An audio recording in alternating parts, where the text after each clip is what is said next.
I walked into my childhood home that Sunday, expecting pot roast and small talk. Instead, Dad casually mentioned they'd emptied my savings account, the one I'd been building since I was 8 years old, to pay for Tyler's law school. Tyler, my stepbrother. Dad looked me straight in the eye and said Tyler was more worthy of the investment. The words hit like ice water. I managed to ask if Tyler was better than me. That's when Grandpa Walter stood up, his face turning to stone, and demanded Dad name exactly who could be more worthy than his grandson. The silence in that dining room could have choked someone. Mom's china cabinet seemed to rattle with the tension, though nobody had moved, except Grandpa. He stayed standing, his 78-year-old frame suddenly looking like it could take down a man half his age. 3 weeks before this disaster, I'd sat in this same room, sharing my biggest dream with my parents. After 6 years of working 2 jobs, adding every spare penny to the savings account Grandma had started for me when I was 8, I finally had enough to open my automotive repair shop. $90,000. Every oil change, every overtime shift, every missed night out with friends had gone toward that number. Dad had smiled then, even offered to help with the business paperwork.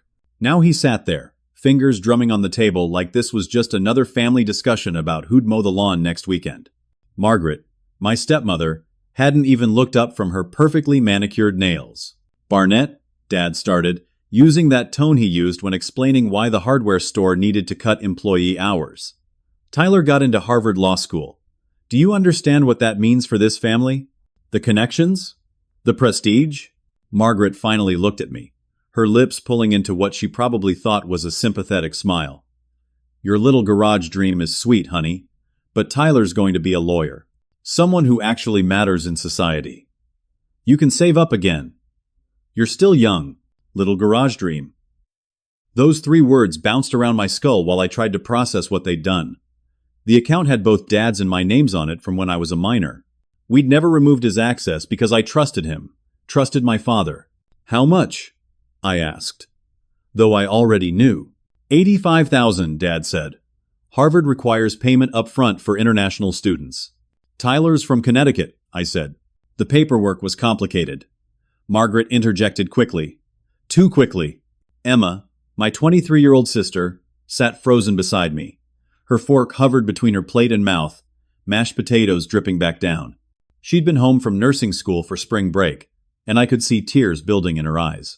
You took $85,000 of my money? I said slowly, trying to keep my voice level, without asking me, without even telling me until after it was done, for Tyler's education? He's family, Dad said, as if that explained everything. And what am I? The question came out sharper than intended.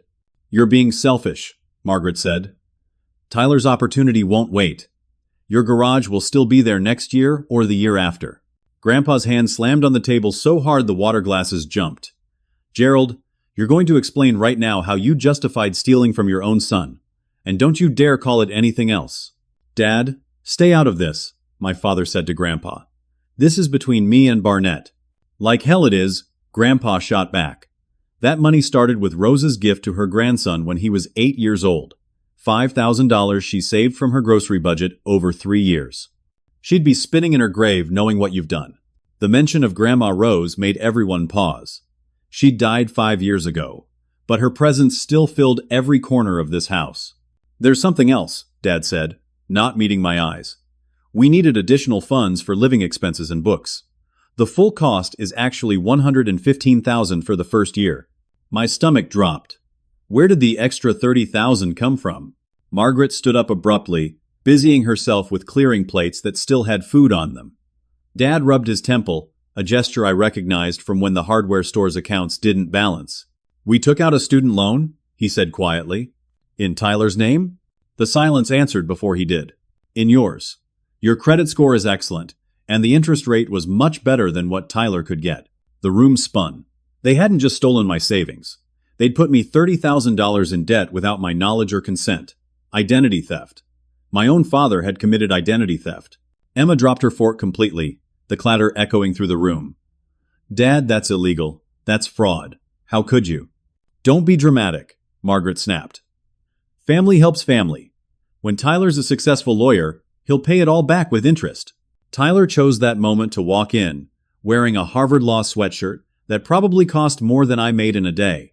He looked at the scene, at Grandpa standing like a sentinel, at my shocked face, at Emma's tears, and shrugged. "What's all the drama about?" he asked, grabbing a dinner roll from the basket. "Did Barnett find out about the money?" "Geez, man, relax. It's just money. You'll make more. Some of us have actual futures to worry about." The casual cruelty of it, the complete dismissal of years of my work, made something crack inside me. But before I could respond, Grandpa stepped forward. "Tyler," he said, voice deadly calm, "you're going to want to sit down for what comes next. And Gerald, my son, you're about to learn exactly how badly you've messed up. Because I know things about this situation that you don't. And Margaret, dear Margaret, you're not nearly as clever as you think you are." Margaret's face went pale. For the first time since I'd walked in, she looked genuinely worried. Grandpa Walter pulled out his phone, and the simple action made Margaret step back like he'd drawn a weapon. Her reaction told me everything I needed to know about how much she'd underestimated him. "Before we continue," Grandpa said, scrolling through his phone, "I want everyone to understand something. Rose didn't just leave that $5,000 for Barnett's future. She left instructions. Legal instructions. Gerald, you were the executor of her will. You signed documents." Dad shifted uncomfortably. That money became part of his savings. There were no restrictions on it. "No restrictions on Barnett using it," Grandpa corrected. "Very specific restrictions on anyone else touching it. I have the paperwork right here, scanned and saved. Would you like me to read the exact wording?" Margaret's sister Helen, who'd been quietly eating in the corner, finally spoke up. "Oh, for crying out loud, Walter. The boy is 28 years old. He should be grateful his parents are looking out for the family's future. Tyler getting into Harvard Law is a once-in-a-lifetime opportunity." "Is it?" Emma said suddenly, her voice shaking but determined. "Is it really, Aunt Helen? Because I need to tell everyone something." "Emma, don't," Margaret warned, her perfectly painted fingernails digging into the back of a chair. "No," Emma said, standing up. "I'm done being quiet. 3 weeks ago, Margaret came to my apartment near campus. She told me about the plan to use Barnett's money. She said if I warned him, if I said anything, she'd convince Dad to stop paying for my nursing school. I have 2 semesters left. 2 semesters, and she held that over my head. My sister was crying now, really crying, and it broke my heart to see her carrying this guilt. Emma, it's not your fault, I said, reaching for her hand. But there's more, she continued, squeezing my fingers. Tyler, show them your Harvard acceptance letter. Tyler's smirk faltered. It's at my apartment. No, it's not, Emma said, because it doesn't exist. I heard you on the phone last week. You were rejected from Harvard. You were rejected from Yale, Stanford, Columbia, and every other top-tier school you applied to. You got into Brennan Law College. It's not even ranked in the top 100. The tuition is $30,000 a year, not $85,000. The room exploded. Dad jumped to his feet. Margaret started shrieking denials. Helen demanded proof, and Tyler. Tyler just stood there, his arrogance crumbling into something uglier. You little snitch, Tyler snarled at Emma. You don't know anything. I know about the poker games, Emma shot back. I know about the online gambling sites. I know you owe people money. A lot of money. Grandpa held up his hand for silence. When that didn't work, he whistled. The sharp sound that used to call us in from playing in the yard as kids. Emma, he said gently, how much does Tyler owe? 50,000, she whispered. Maybe more. I heard him begging someone on the phone for more time. Margaret slapped Emma. The crack echoed through the room, and before anyone could react, I was between them, pushing Margaret back. Touch my sister again, I said quietly, and we're going to have a different kind of problem. Your sister is a liar, Margaret spat. Tyler would never. He's going to be a lawyer. At Brennan Law? Grandpa asked. Where the bar passage rate is 32%? Where most graduates can't find jobs that pay more than $40,000 a year? That's what you stole $90,000 and committed fraud for? Dad sank into his chair like someone had cut his strings. Margaret, tell me Emma's lying. Tell me Tyler got into Harvard. Margaret's silence was deafening. Tyler tried to salvage the situation. Look, Brennan is just a stepping stone. I'll transfer after first year. Harvard will see my potential once I prove myself. That's not how law school works, Helen said faintly. You can't transfer into Harvard Law. Everyone knows that. Shut up, Tyler snapped at his aunt. Then he turned to me. This is your fault. You've always been the golden boy. Grandpa's favorite. Everyone talking about how hard you work, how responsible you are. You were supposed to be the failure, the son from the first marriage who never amounted to anything. Tyler! Margaret gasped. But Tyler was on a roll now, his true colors bleeding through like cheap dye in the wash. Your dad knew it too, he continued, pointing at my father. He complained about you all the time.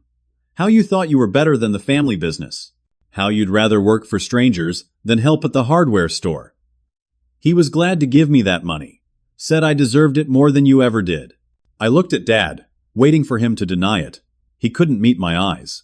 Is that true? I asked. You resented me for not wanting to run the hardware store? You were supposed to take over, Dad said quietly. 3 generations of Coleman men, and you wanted to fix cars instead. I wanted to build something of my own, I said. Like you did. Like Grandpa did. Not inherit it, earn it. And that made you better than us? Dad's voice cracked with years of buried resentment. No, Dad, it made me different. But you couldn't see that, could you? You just saw rejection. Grandpa cleared his throat. Speaking of the hardware store, Gerald, when's the last time you checked the books? The real books, not the ones Margaret shows you? Margaret went white as paper. What are you talking about? Dad asked. I'm talking about the $40,000 that's missing from the store's accounts over the past 3 years. The mysterious vendor payments to companies that don't exist. The inventory that disappears without explanation. Would you like to guess where that money went, son? Dad turned to Margaret slowly, like he was seeing her for the first time. You've been stealing from the store? He asked. It's not stealing when you're family, Margaret said weakly. Tyler needed things. Clothes for interviews, a car that wouldn't embarrass him at law school, living expenses. You never would have approved those expenses. Because we couldn't afford them, Dad shouted. I've been killing myself trying to keep that store afloat, working 70-hour weeks, and you've been bleeding it dry? Tyler laughed. Actually laughed. You people are pathetic. Fighting over a failing hardware store and a savings account. You know what? Keep the money. I'll make 10 times that as a lawyer. No, Grandpa said, pulling out his phone again. You won't. Because you're not going to law school, Tyler. Not Brennan, not anywhere. You see, I've been watching this family fall apart for months, and I decided to do something about it. I hired someone, a private investigator, and what he found out about you and Margaret is going to change everything. Grandpa's private investigator revelation hung in the air like a thunderclap.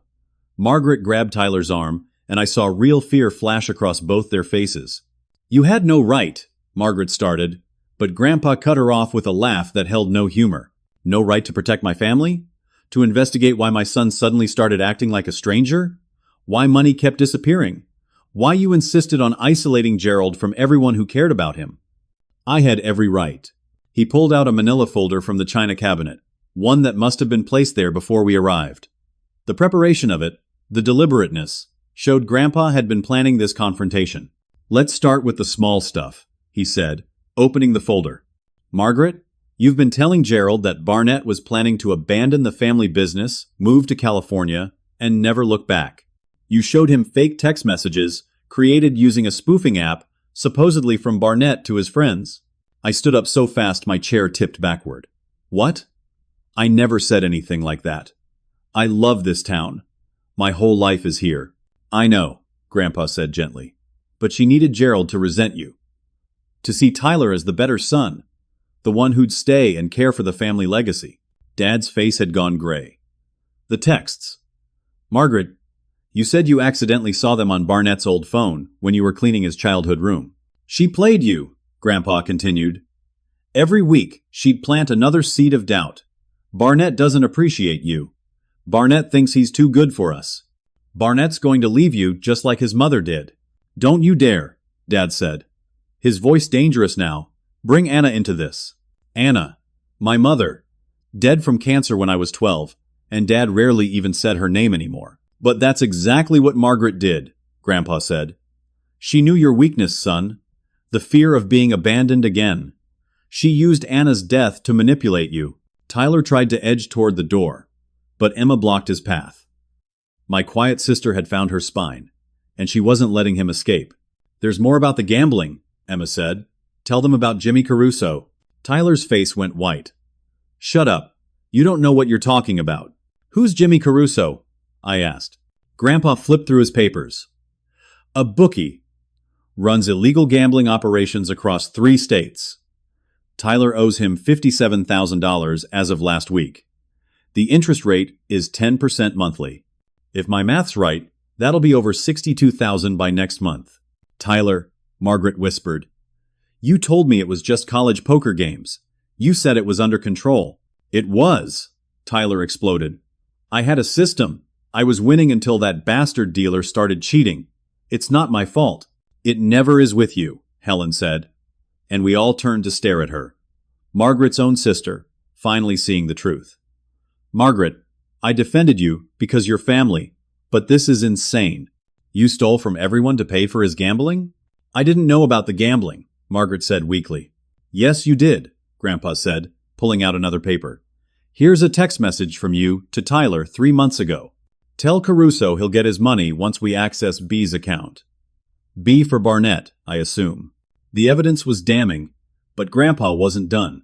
Now, here's where it gets really interesting, he continued. Tyler, you want to tell everyone your real name, or should I? Tyler's bravado finally cracked completely. He looked like a cornered animal. My name is Tyler Morrison, he said. Your legal name, Grandpa pressed, is Tyler James Kowalski. Morrison is name number 3 you've used. You're not Margaret's son from a previous marriage. You're her business partner.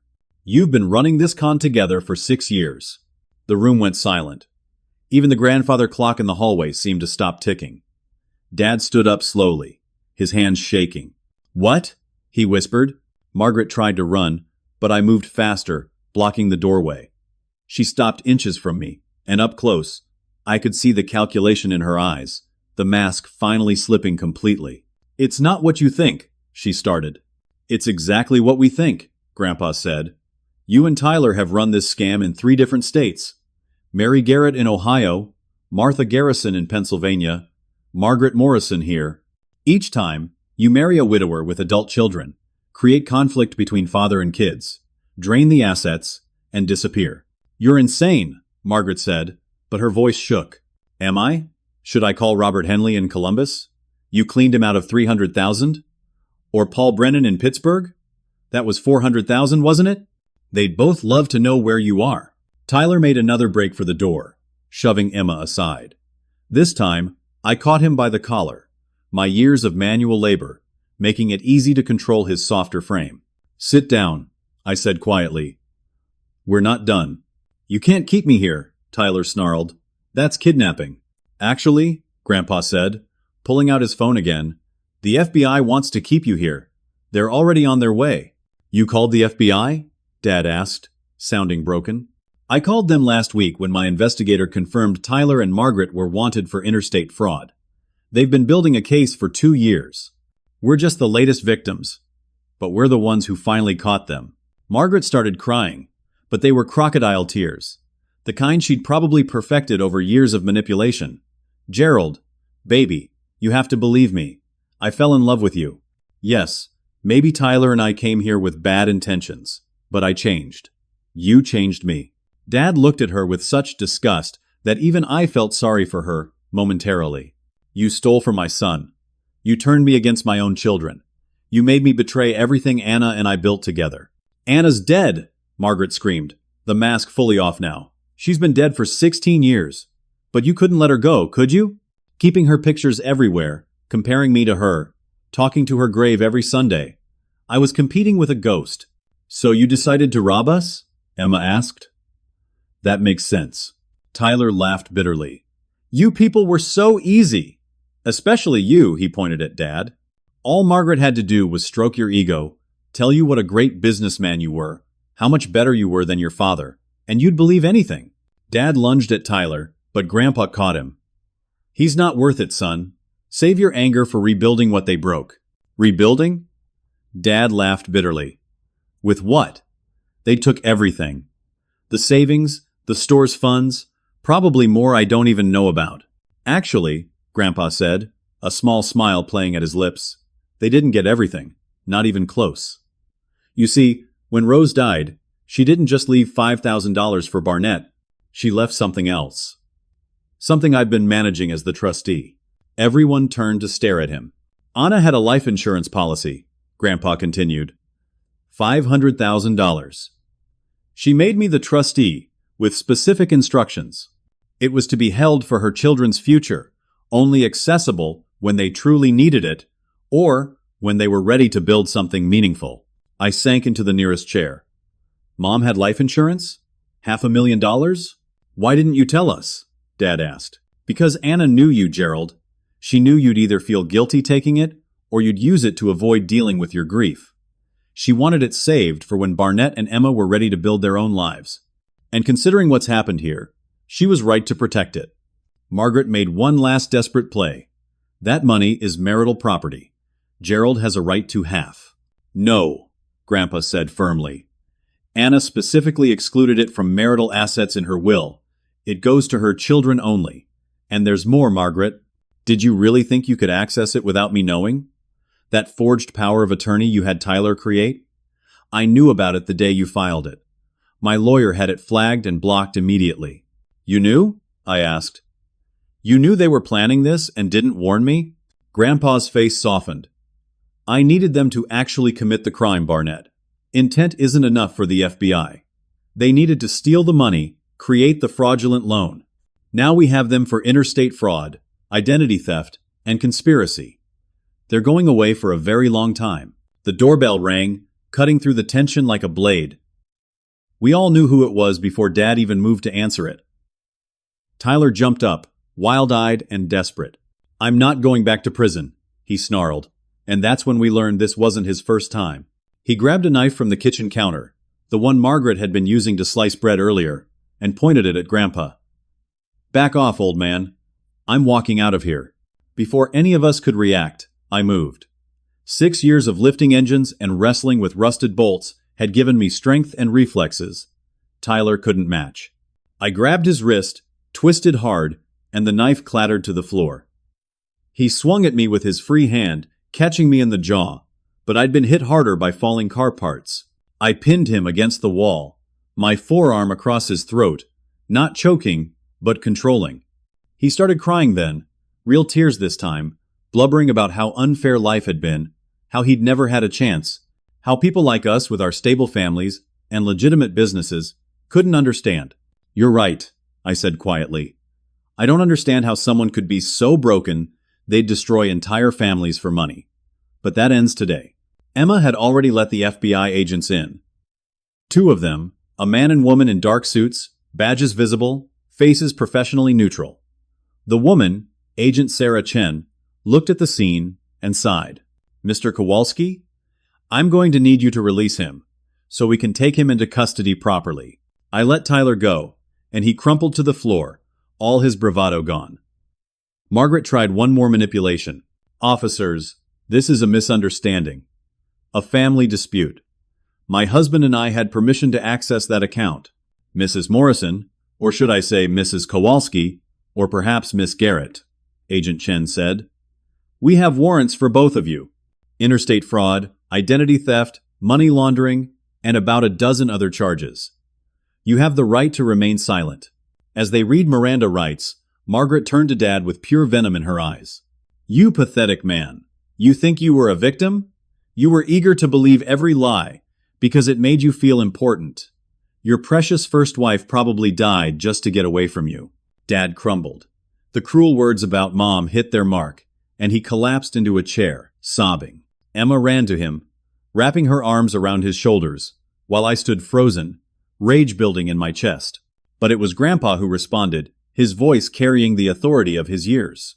Anna Coleman was the finest woman I ever knew besides my Rose, he said. She loved Gerald despite his flaws, raised 2 exceptional children, and built a legacy of kindness in this community. You, Margaret, are nothing but a parasite who feeds on other people's pain. The difference between you and Anna is that she'll be remembered with love long after you're forgotten in a federal prison. Tyler tried one last gambit as the agents cuffed him. Wait, I'll testify. I know things about Jimmy Caruso's operation. I can give you names, dates, everything. Agent Chen looked interested. We'll discuss that at the federal building, but it won't erase what you've done here. As they led Tyler and Margaret out, our neighbors had started gathering on the lawn, drawn by the FBI vehicles. Mrs. Patterson from next door, who'd brought casseroles when Mom was sick, stood with her hand over her mouth. Tom Bradley, who taught me to change oil in high school, watched with sad eyes. The whole neighborhood was witnessing our family's humiliation. After the agents left, we sat in the wreckage of what had been Sunday dinner. The food was cold, the house felt contaminated, and none of us knew what to say. Finally, Helen broke the silence. Gerald, I'm sorry. I defended her because she's my sister, but I suspected something was off. The expensive clothes? The jewelry? The trips she claimed you paid for? I should have said something. Dad didn't respond. He just stared at the table, looking older than Grandpa in that moment. Dad, I said softly, we need to talk about the hardware store. If 40,000 is really missing, 43,000 to be exact, Grandpa said. But that's not the biggest problem. Gerald, did you sign anything else recently? Any loans? Liens? Anything Margaret asked you to sign? Dad's face went white. The business line of credit. She said we needed to upgrade the inventory system. $200,000. Oh God, what have I done? The hits just kept coming. Emma pulled out her phone, checking her bank account. My tuition payment for next semester. It was due last week. But Margaret said she'd handle it. The money's gone from the account Dad set up, but the school says they never received it. She took everything, Dad whispered. Everything I built, everything Anna and I saved, everything meant for you kids. How did I let this happen? Because you were lonely, Grandpa said, not unkindly. You never properly grieved Anna. Never dealt with the guilt of not being there when she passed because you were at the store. Margaret saw that weakness and exploited it. I was at the store when Mom died? I asked. I'd been young, staying with Grandpa and Grandma that night. Dad nodded, tears streaming down his face. She'd been stable for weeks. The doctors said she was improving. I thought I could do inventory, just for a few hours. She died alone while I was counting hammers and nails. I've lived with that guilt every day since. Emma squeezed his shoulders tighter. Mom wouldn't want you carrying that. She'd understand. Would she understand this? Dad gestured around the room. Would she understand me stealing from our son? Putting him in debt? Destroying everything? I wanted to be angry. I had every right to be furious. But looking at my broken father, I felt something else. Pity, maybe, or just exhaustion from years of watching him slowly self-destruct. The question now, Grandpa said, taking charge like he always did in crisis, is what we do next. The FBI will freeze Margaret and Tyler's assets, but that could take months to sort out. The fraudulent loan in Barnett's name needs to be contested immediately. The hardware store's line of credit needs to be addressed before the bank forecloses. And Emma's tuition needs to be paid tomorrow, or she loses her spot in the nursing program. I can't, Dad said. I don't have anything left. I can't even think straight. Then it's good you don't have to do this alone, Grandpa said. Barnett, I need you to call the lawyer first thing tomorrow. Emma, contact your school's financial aid office and explain the situation. They might give you an extension. Gerald, you're going to therapy. No arguments. Therapy?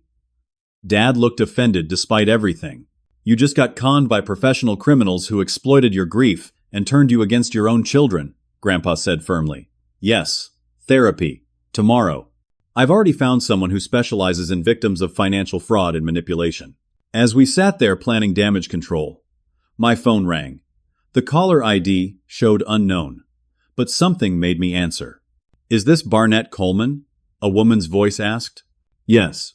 My name is Jennifer Walker. I was your mother's best friend. I heard about what happened today. The whole town's talking about it. Can we meet tomorrow? There's something your mother left with me. Something I was supposed to give you when you were ready. I think that time is now. I agreed to meet her, adding one more mystery to an already overwhelming day. After I hung up, Grandpa stood up, suddenly looking every one of his 78 years. "I need to show you all something else," he said. "Something I've been holding back because I wanted to believe my son would find his way back to us on his own. But after today, you need to know everything." He led us to his car and pulled out a box from the trunk. Inside were photos, documents, and what looked like business plans. "Anna knew she was dying long before she told anyone," he explained.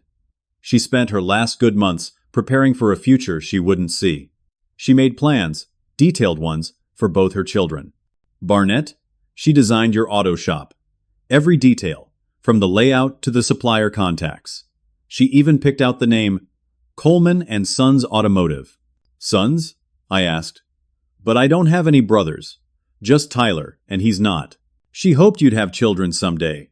Sons to carry on what you built, just like she hoped you'd build something worth passing on." I picked up the plans, my mother's handwriting covering every page. Neat, precise, full of love and hope for a future she'd never see. It broke my heart all over again.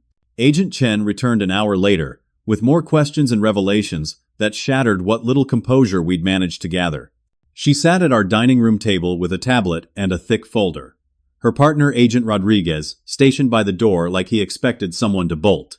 "Mr. Coleman," she addressed Dad, "we need to discuss the full scope of what Margaret and Tyler have done.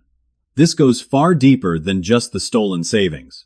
Dad nodded numbly, while Grandpa poured coffee with steady hands. The normalcy of that gesture, coffee during crisis, felt surreal. "Tyler Kowalski has agreed to cooperate in exchange for a reduced sentence," Agent Chen continued. "What he's told us is disturbing. Margaret has been planning this for 3 years, since before she even met you." "3 years?" Dad's voice cracked. "But we only married 2 years ago." "She spent a year researching your family," Agent Rodriguez said, speaking for the first time. "She knew about Anna's death, about the life insurance, about Barnett's savings, about your father's properties. She came here specifically to target you." I felt sick. Every moment, every smile, every family dinner had been calculated. "Tyler's not actually her partner," Agent Chen added. "He's her nephew, her sister's son. The one sitting right there." We all turned to stare at Helen, who'd gone pale as parchment. "That's impossible," Helen whispered.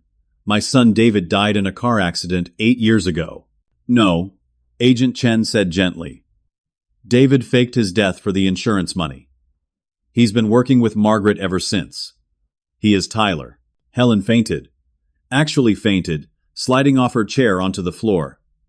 Emma rushed to help her, checking her pulse with the efficiency of someone almost done with nursing school. "She needs water," Emma said, "and probably a hospital. This kind of shock at her age isn't good." While Emma tended to Helen, Agent Chen continued the devastating reveals. "Margaret has been embezzling from the hardware store, yes, but not $40,000. Our forensic accountant found $160,000 missing over 3 years. She was using sophisticated methods, creating fake vendors, double billing, inflating inventory counts." Dad put his head in his hands. "That's impossible. I would have noticed." "She had help," Agent Chen said. "Your bookkeeper, Nancy Fitzgerald. She's been taking bribes to alter the books." "Nancy. She'd worked for us for 15 years. She'd come to Mom's funeral." "We've arrested her this evening," Agent Rodriguez added. "She's confessed everything. Margaret promised her $20,000 and threatened to destroy her reputation if she didn't comply." "This is insane," I said.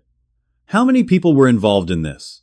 "At least 6 that we know of," Agent Chen said, "including a bank manager who helped with the fraudulent loan, a notary who verified forged documents, and a car dealer who's been helping them launder money through vehicle purchases." Grandpa set down his coffee cup hard enough to crack the saucer. "Who else in this town was destroying my family? Frank Morrison, at First National Bank, Eddie Torino at Torino Luxury Motors, and Michelle Kraft, the notary public on Main Street. Each name hit like a punch. These weren't strangers. Frank had gone to high school with Dad. Eddie's kids played Little League with me growing up. Michelle did everyone's important documents." "Why?" Dad asked. "Why would they help her?" "Money and blackmail," Agent Chen said. "Margaret had dirt on each of them. Frank's gambling problem, Eddie's tax evasion, Michelle's affair with the mayor, She collected secrets like weapons. How do you know all this? I asked. Because she kept records, Agent Chen said, pulling out a laptop. Very detailed records. She never trusted anyone, not even Tyler. She documented everything, in case she needed leverage. When we arrested them, Tyler told us where to find her hidden laptop. It has everything. She turned the screen toward us, showing spreadsheets, documents, recordings. Our lives reduced to data points and dollar signs. This document, Agent Chen pointed to a file, outlines her 5-year plan. After draining your family's assets, she planned to cause an accident. Gerald would die. She'd inherit everything as his widow, then disappear. The words hung in the air like poison. Dad looked like he might vomit. She was going to kill me? Within the year, according to her notes. She'd already researched methods.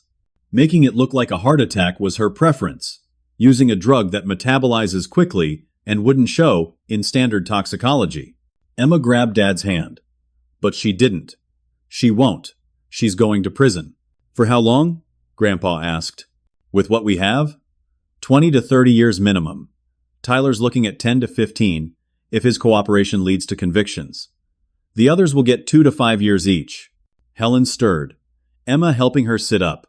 When she heard about Tyler really being David, her son, she started crying, with a grief that sounded bottomless. My baby, she kept saying. My David. I mourned him. I buried an empty casket.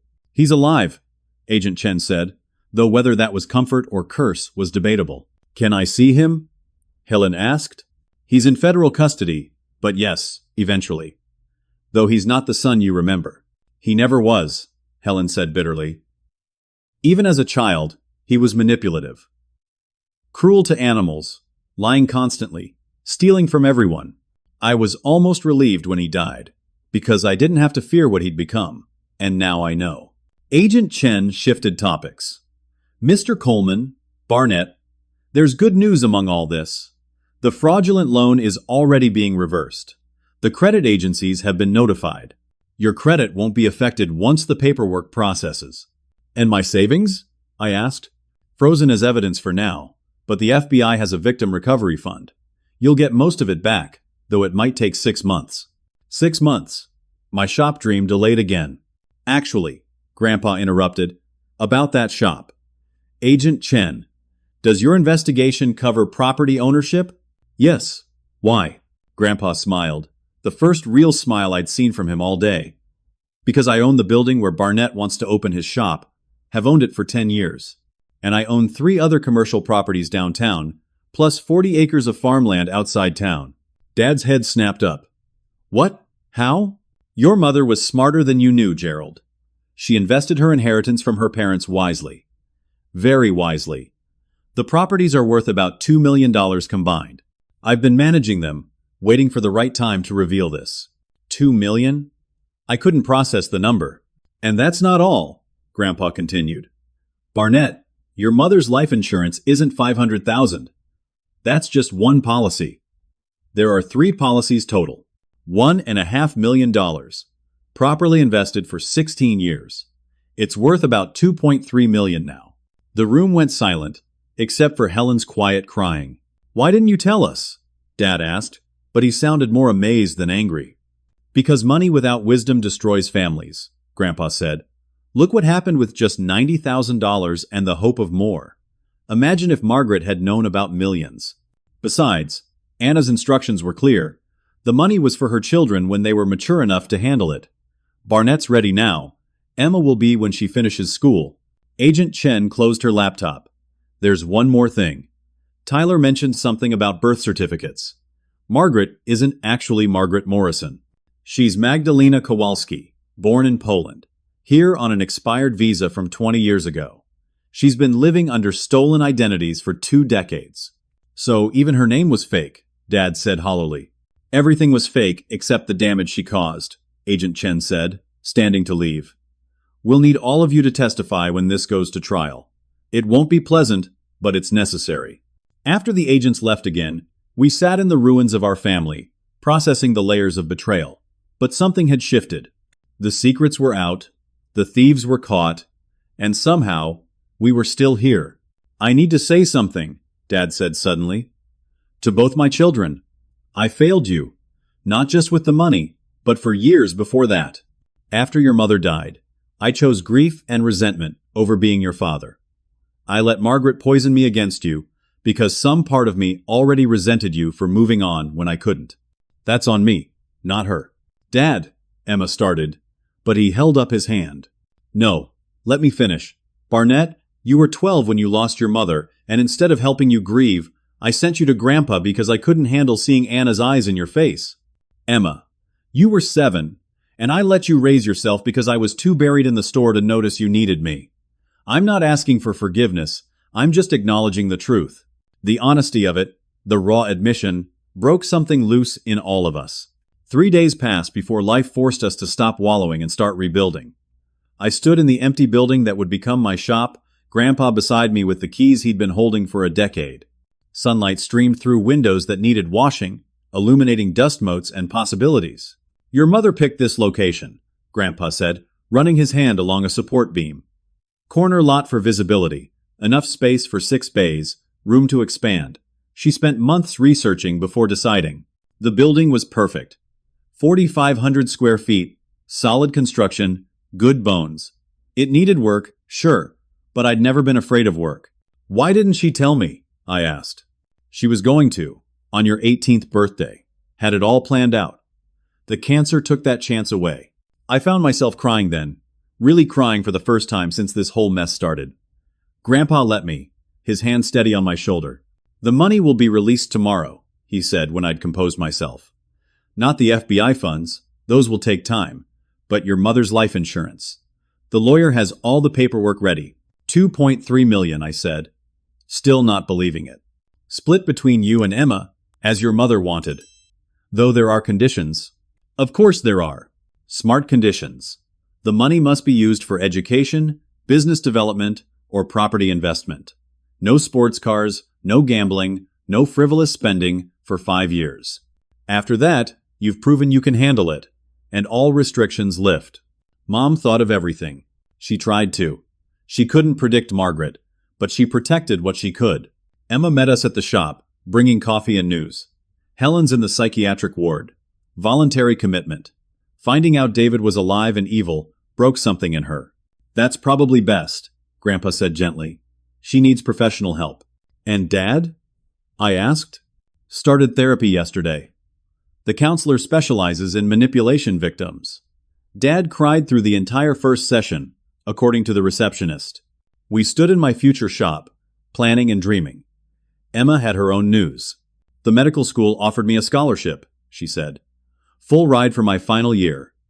They heard about what happened, and the dean said no one should lose their education because of crime. That's amazing, Em. There's more.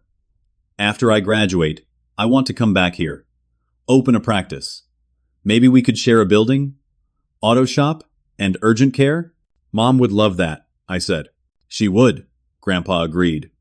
Her children working together, building something for the community. My phone rang. Jennifer Walker, Mom's friend, calling about our meeting. Can you come to the old Coleman place? She asked. There's something there you need to see. The old Coleman place was the original family homestead, where my great-grandparents had started the hardware store in their barn. It had been empty for 20 years, slowly deteriorating. We drove out together, all 3 of us, and found Jennifer waiting with a lockbox and a smile that reminded me painfully of Mom. Anna and I came here the week before she went into hospice, Jennifer said. She wanted to leave something where Margaret would never think to look. Inside the lockbox were letters, dozens of them, all addressed to me and Emma at different ages. For Barnett on his 30th birthday. For Emma when she graduates.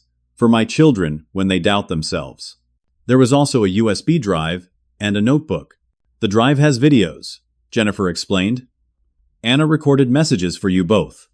Life advice, recipes, stories about your grandparents, about meeting your father, about her hopes for you. Hours of recordings. Emma clutched a letter addressed. For Emma, when someone breaks her heart, and sobbed. I held one that said, for Barnett, when he becomes a father, and felt my throat close. She knew she wouldn't be there, Jennifer continued, but she wanted to give you what wisdom she could. The notebook has contact information for all her friends who promised to help if you ever needed anything. Business contacts, lawyers, doctors, investors. Your mother built you a network of support. Why didn't you come forward sooner? Grandpa asked. Anna's instructions were specific. Only if the children were struggling or when they were building something important. She didn't want to interfere with your parenting, Walter, but after what Margaret did, I knew it was time. We spent hours in that old house, reading letters, sharing memories. One letter was addressed to Dad, for Gerald when he's ready to forgive himself. I drove it to him that evening, found him at Mom's grave with fresh flowers. He'd been going every day since the arrest, something Margaret had forbidden. She wrote this before she died, I said, handing him the letter. His hands shook as he opened it. I didn't read over his shoulder, but I saw tears streaming down his face as he absorbed whatever Mom had written. When he finished, he folded it carefully and looked at me. She forgave me, he said. For the store, for not being there, for everything I hadn't even done yet. She knew I'd mess up and forgave me in advance. That sounds like Mom. She also said to trust you. That you'd build something amazing if I just got out of your way. Will you? I'll try. I'm signing the hardware store over to Grandpa. I can't run it right now, maybe ever. Too many bad memories. Margaret poisoned that place for me. You could work with me, I offered, surprising myself. Once the shop opens, I'll need experienced hands. Dad looked at me with such hope it hurt. You'd want that? After everything? Mom would want that. And maybe I do too. We can't change what happened, but we can choose what happens next. A week later, the FBI released more information. Margaret and Tyler had 14 victims across 6 states over 12 years. Total theft, over $4 million. 3 victims had committed suicide after losing everything. We were lucky, Agent Chen told us. We caught them before they completed their plan. The trial would start in 6 months. National news had picked up the story. The Black Widow of the Midwest, they called Margaret. Tyler became the fake son. Our family's pain became entertainment for millions. But we kept building. I hired contractors for the shop, working alongside them to save money, and because physical labor helped me process the trauma. Emma studied harder than ever, determined to honor the scholarship. Dad showed up every day, quiet and helpful, slowly earning trust through consistent small actions. Grandpa revealed more surprises. He'd been secretly helping families in town for years, paying off medical debts, funding scholarships, buying groceries for struggling neighbors. Mom's investments had given him the means to be the town's silent guardian angel. That's why no one believed Margaret's lies about you at first, Mrs. Patterson told me. Walter Coleman's family doesn't raise bad men. It took her years to poison enough minds. The hardware store, free from Margaret's theft, started recovering. Grandpa hired back old employees Margaret had fired, reduced prices she'd inflated, and restored trust she'd broken. Dad worked there part-time, mostly in the back, avoiding customers who still whispered about the scandal.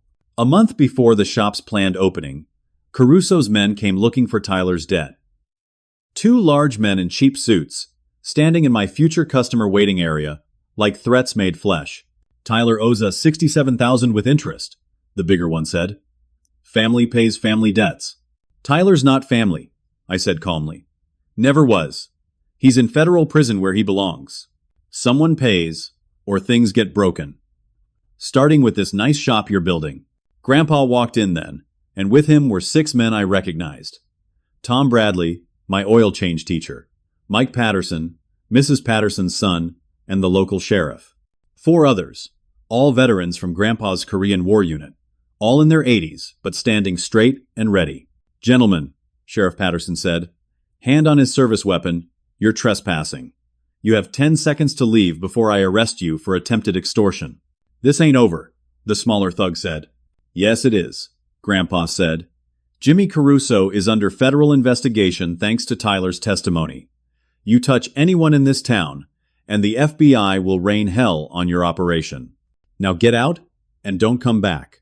They left, and never returned. Later, we learned Caruso had been arrested in a federal raid, his entire organization dismantled. Tyler's desperate cooperation had one positive outcome. The shop opened on schedule. Coleman and Sons Automotive. Just like Mom had dreamed. Dad and I worked side by side, him managing inventory while I handled repairs. Emma set up a first aid station in the corner, practicing for her future clinic. Opening day, half the town showed up. Not for service, just to support us. Mrs. Patterson brought cookies. Tom Bradley brought his classic Mustang for me to admire. The community that had watched our fall now celebrated our rise.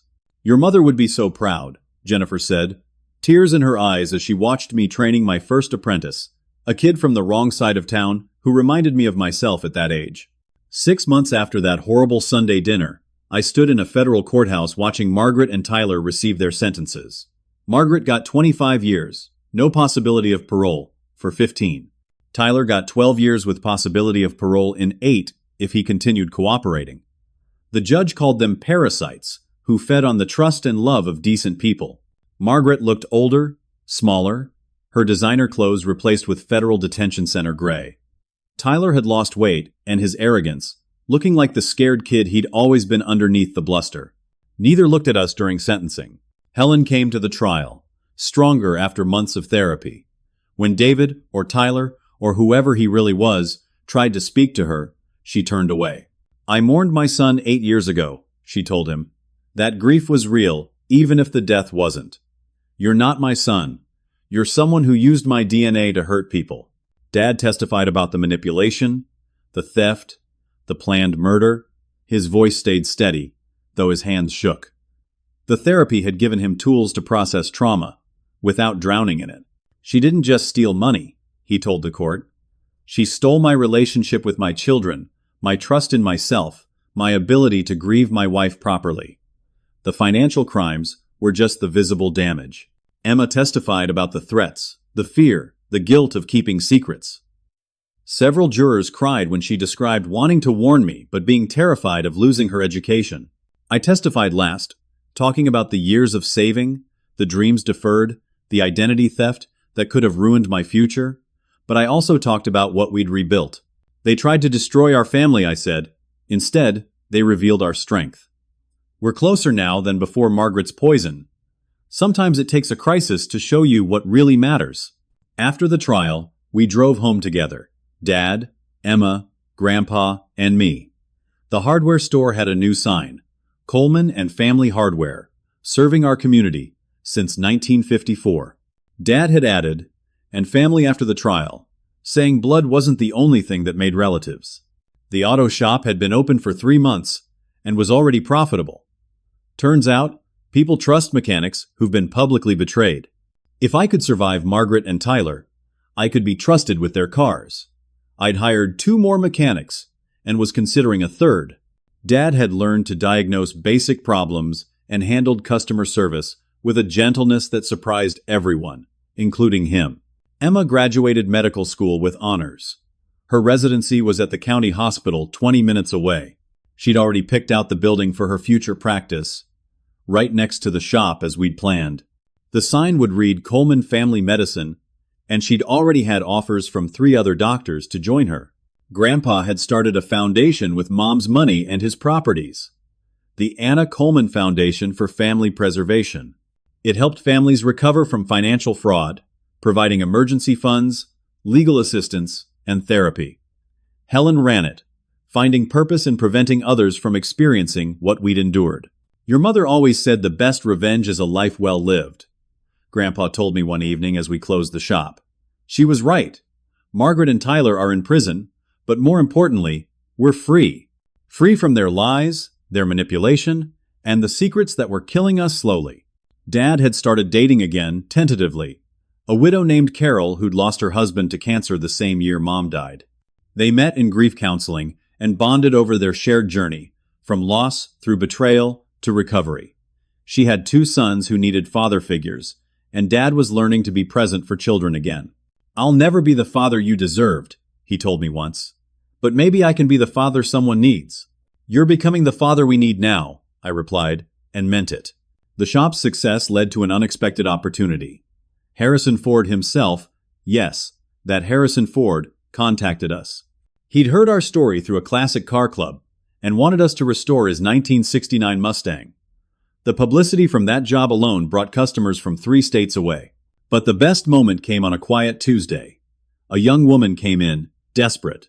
Her ex-boyfriend had sabotaged her car. She had a job interview in an hour, and no money for repairs. Her story reminded me of our own betrayal. I fixed her car for free, and Dad drove her to the interview when the repairs took longer than expected. Emma gave her a business suit from her closet when we noticed hers was worn. Grandpa called his friend at the company to put in a good word. She got the job. 6 months later, she was our shop's accountant, having revealed her degree in forensic accounting. She'd helped 3 other families uncover financial fraud, inspired by how we'd helped her. "You saved my life that day," she told us at the shop's first anniversary party. "We just did what someone should have done for us," I replied. The party was packed. The whole town came, bringing food, sharing stories, celebrating not just a business but a resurrection. Dad gave a speech that had everyone crying. "A year ago, I thought I'd lost everything," he said. "My savings, my family's trust, my self-respect. But losing everything taught me what was actually valuable. Not money, not pride, not even the absence of pain. It's this, all of you, the choice to show up for each other when life gets impossibly hard." Sheriff Patterson announced that crime in our neighborhood had dropped 40% since the shop opened. We'd become a gathering place, a safe space, somewhere people could trust. Mom's dream had become bigger than she'd imagined. Jennifer brought a final surprise that night. A letter from Mom she'd held back, waiting for the right moment. It was addressed, "For my family, when they've found their way back to each other." I read it aloud. "My beloved family, if you're reading this, you've survived something that tried to break you. I don't know what it was, but I know you're together because Jennifer would only give you this when you'd healed. Gerald, forgive yourself. The man I loved is still in there, waiting to be rediscovered. Barnett, build something that matters, not just a business, but a beacon for others. Emma, heal people, but remember to let others heal you too. Dad, Walter, thank you for protecting them when I couldn't. I married into the Coleman family, but you made me a Coleman by choice. Love each other, not despite your flaws, but because surviving them together makes you stronger. All my love, Anna." There wasn't a dry eye in the shop. The next morning, I opened early and found Grandpa already there, sitting in the customer waiting area with coffee and the sunrise. "You know what your mother would say about all this?" he asked. "What?" "That the money Margaret stole was the price of admission to a better life. That sometimes we need to lose everything to find out we already had everything. She was always too wise for the rest of us," I said. "No," Grandpa corrected. "She just loved enough to see clearly. Margaret used fake love as a weapon. Your mother's real love became our armor." As I write this, it's been 2 years since that Sunday dinner. The shop has expanded to 2 locations. Emma's clinic serves 300 families. The hardware store is thriving under Grandpa's management with Dad as assistant manager. The foundation has helped 57 families recover from fraud. Tyler was killed in prison 8 months ago. A fight over gambling debts, ironically. Margaret will die behind bars, unrepentant and alone. Helen mourned David twice and finally found peace. But that's their story. Ours is different. Ours is about a father learning to father again at 55. A son discovering that forgiveness is stronger than anger. A daughter who found her voice when it mattered most. A grandfather who protected his family with patience and wisdom instead of rage. It's about Mom, who somehow knew we'd need her words, her plans, her love, long after she was gone. She couldn't protect us from Margaret's evil, but she gave us tools to rebuild after it. The best revenge isn't living well. It's living truthfully. It's choosing trust after betrayal, love after manipulation, hope after devastation. It's building something real on the ashes of something fake. Every morning, I open the shop Mom designed. Dad arrives with coffee and terrible jokes. Emma stops by between hospital shifts. Grandpa holds court in the waiting area, dispensing wisdom and butterscotch candies. We work, we laugh, we remember, we build. Margaret took $90,000 and tried to destroy a family. Instead, she revealed that we were worth more than money could measure. She showed us Dad's weaknesses, but also his capacity to change. She exposed our vulnerabilities, but also our resilience. In trying to tear us apart, she forced us together. That Sunday dinner was the worst day of my life. It was also the beginning of the best part of my life. Because sometimes you need to lose what you thought mattered to discover what actually does. Mom knew that. Somehow, she always knew. The shop sign glows in the early morning darkness. Coleman and Sons Automotive. I'm the son, but so is every young person we've trained. Everyone we've helped. Everyone who's become family by choice rather than blood. That's Mom's real legacy. Not money, but the capacity to create family wherever trust and love take root. Margaret's in prison. We're free. She's alone. We're surrounded by community. She has nothing but time to contemplate her schemes. We have nothing but future to build. That's justice. That's triumph. That's enough. But more than that, it's what happens when love outlasts those who try to destroy it. Mom loved us from beyond the grave more powerfully than Margaret could hate us in person. That love built a shop, saved a family, and created something unbreakable from something broken. And every morning, when I unlock the door to Coleman and Sons, I whisper the same thing. Thanks, Mom. We've got it from here. She knows. Somehow, I'm certain she knows. The story could end there, with poetry and healing. But real life keeps going, and so does ours. Last week, a woman came to the shop. She'd driven 3 hours after reading about us online. My husband did something similar, she said, tears streaming. Stole from our children for his gambling. I don't know how to rebuild. Dad took her hand gently. You start by telling the truth, he said.